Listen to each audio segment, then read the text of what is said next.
Bonjour la compagnie, bienvenue sur ce nouveau tutoriel. Nous sommes dans le livre de vie, chapitre Les déserts. Il s'agit de la troisième partie. Nous avons déjà vu le Sahara, l'Atacama. Cette fois-ci, nous travaillons la petite déco du troisième désert. C'est la petite déco qui est juste à gauche. Je ne vous dis pas encore de quel désert il s'agit, mais je pense que vous allez deviner. Il s'agit d'un désert avec beaucoup d'herbes rases. Comme d'habitude, il s'agit d'un petit tuto de déco et d'entraînement très facile à réaliser. Si vous êtes hyper débutant, allez-y, c'est un bon exercice pour s'entraîner à fondre les couleurs. Et là, nous allons travailler la profondeur par les valeurs. Plus on va à l'horizon, plus on travaille les couleurs diluées. Le dessin est tellement simple qu'il n'y a pas de dessin à imprimer pour le décalquer. Amusez-vous bien.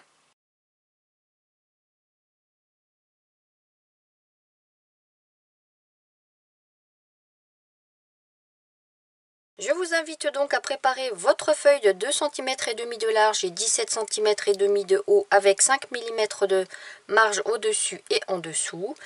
Pour le dessin, c'est hyper simple. Une petite règle et deux points de repère. Un à 7 cm par rapport à la marge inférieure pour la ligne d'horizon. Et l'autre à 5 cm et demi pour le dessus de ce premier rocher ici. À vous. Et pour tracer ce premier rocher, c'est un arrondi qui ne touche pas le bord. À vous. Et derrière, on fait l'autre rocher qui touche le bord, comme ceci. À vous. Devant, on fait des herbes. À vous. Et sur le fond, on va faire juste deux collines. Hop et hop. À vous. Et vous voyez que c'est tout pour le dessin. Maintenant, je vous invite à prendre votre crayon à encre indélébile. Je travaille avec une pointe 0,1. Et on repasse en commençant par ce qui est au premier plan, c'est-à-dire les herbes. Hop. On repasse nos rochers. Avec une petite structure, des traits juste sur le bas, comme ça. Et sur le dessus, ça, des petits ronds, des petits points. À vous. Et derrière, pareil. On suit la courbe. Et une structure sur le bas. Hop. Et une structure sur le dessus. À vous. Et tous les traits qui sont au fond restent au crayon de papier.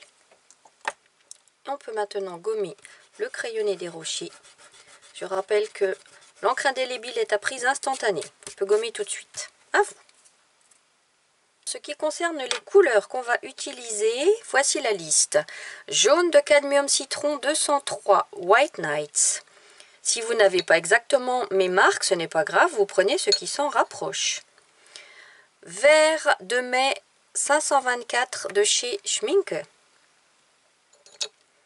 Ocre d'or 205 White Nights ou un marron clair. Ocre rouge ou Caput Mortuum sur le géant des beaux-arts, numéro 309 White Nights, c'est un marron brique. Comme marron foncé, je prends le terre d'ombre brûlé 408 de chez White Nights. Pour donner un petit peu de mouvement à nos couleurs, on va mettre du violet rose 608 de chez White Nights. Vert foncé 710 de chez White Nights. Pour le ciel, un bleu du ciel 512 White Nights, c'est un bleu assez pâle. Et on va prendre de l'indigo ou du gris foncé. Ici, je prends mon indigo de chez Daniel Smith, mais ça peut très bien être un gris de Payne. Voilà, je vous laisse mettre pause le temps de préparer vos couleurs. J'ai fixé ma feuille à son support avec une pince sur le dessus. Et dans un premier temps, on va se concentrer sur la partie inférieure. Pour ceci, je vous invite à préparer le jaune, le vert clair, le vert foncé, le violet ainsi que votre gris ou indigo. J'ai mon petit pot d'eau à droite de la caméra. À chaque fois que ma main sortira de l'écran, c'est que j'irai chercher de l'eau. Donc je vais travailler avec mon pinceau Kolinsky sur cette séquence-là. D'abord, je mouille cette séquence avec le Kolinsky. Je vais chercher mon jaune. Je vais laisser une petite bande blanche sur le devant à ce niveau-là. Tout le reste, je peins en jaune. Maintenant, je prends mon pinceau Léonard numéro 4. Je vais chercher mon vert clair. Je repasse tout ce que je viens de faire, en laissant dépasser un petit peu de jaune autour de ma bande blanche. Hop. Je rince mon pinceau, je prends mon violet, je vais juste donner des petits mouvements en violet, comme ça. Je rince mon pinceau, je vais chercher mon vert foncé et je commence à travailler l'ombre portée des rochers à ce niveau-là.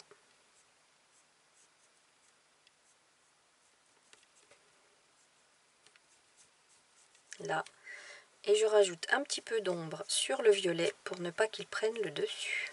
Hop, je rince mon pinceau, je vais chercher mon indigo et je renforce l'ombre des rochers.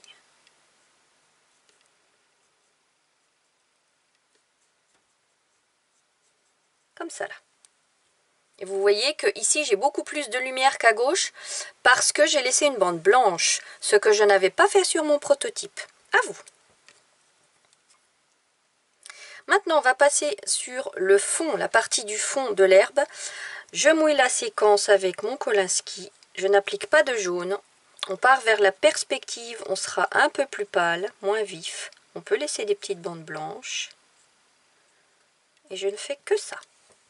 À vous. La petite colline du fond va être travaillée avec l'ocre d'or, le marron le plus clair, sur support sec avec le Kolinsky. On est très loin, donc on est très léger. Bim. À vous.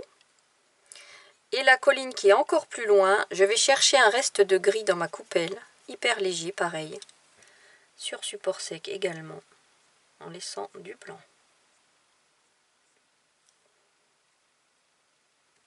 Alors je trouve que ma première colline est un peu pâle quand même. Je vais rajouter un petit peu d'intensité de couleur en ocre d'or. Néanmoins, ça reste léger. Hein. À vous. Oh, et regardez là, le vert il est en train de descendre dans ce qui est humide. On dirait que ça forme naturellement des petites herbes. C'est chouette, hein. Alors au niveau du ciel, je vais le faire que bleu, je vais pas rajouter cette bande violette qui me plaît pas trop. Je prends mon Kolinsky, je mouille mon ciel. Et puis hop, mon bleu du ciel que j'applique en laissant des petits blancs ça et là. C'est un ciel très léger avec des nuages.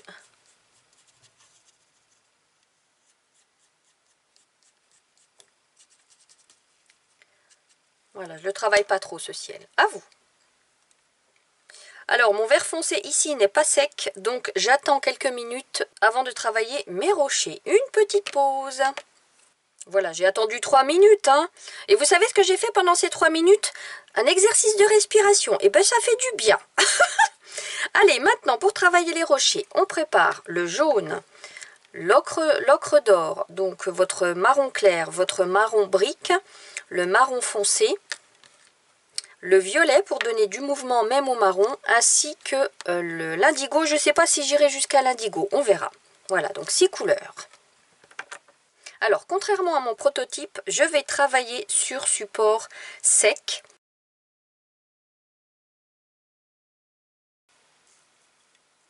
Pour laisser mes petites taches blanches sur le dessus. Donc ça, c'était mon jaune. J'applique directement avec mon pinceau Léonard numéro 4. Maintenant, l'ocre d'or. Je fais le tour et je laisse apparaître mes petites taches blanches. Tout le reste, je peins. Vous voyez qu'avec le jaune, je ne suis pas descendue jusqu'en bas. Hein. Hop. Je rince mon pinceau. Mon brique. Hop. Ah oui, j'ai oublié de vous dire que j'avais utilisé du vert aussi. Il y avait des petites taches vertes parce qu'il y a de la mousse. Là, voilà. Donc le brique sur le bas. Des petites touches. Ensuite, des petits mouvements avec le violet.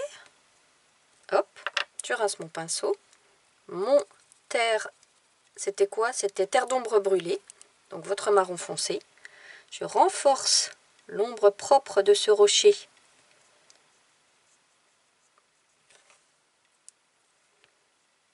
Là, que je renforce encore avec mon indigo sur le bas en faisant le tour, en marquant bien mes herbes. Là. Et je fais pareil avec mon autre rocher, mon jaune. Tache blanche sur le dessus, là où tape la lumière. Hop, je rince mon pinceau. Vert, un petit peu de mousse. Je rince mon pinceau. Ocre d'or. Je commence à travailler l'ombre propre du rocher. Et le dessus quand même. Je rince mon pinceau, mon brick. Ombre propre. Je rince mon pinceau. Un petit peu de violet. Petite touche. Je rince mon pinceau. Terre d'ombre naturelle, marron très foncé. Et sans rincer mon pinceau, je vais directement chercher mon gris ou mon indigo pour renforcer cette ombre. Là! À vous! Alors en prenant du recul par rapport à tout ça, je trouve que mes rochers sont un petit peu trop jaunes sur le dessus. Après c'est à vous de voir, je rajoute un petit peu d'ocre d'or. Parce que ça ne me convient pas comme ça, c'est trop jaune. Donc des petites touches d'ocre d'or comme ça. Ce qui va donner aussi sur support sec un petit peu plus de structure. Voilà. À vous si vous le désirez. Et cette illustration est terminée.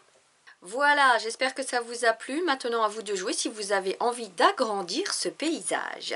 La semaine prochaine, je vous poste la suite, le texte et l'aquarelle de droite. En attendant, prenez bien soin de vous. À très bientôt.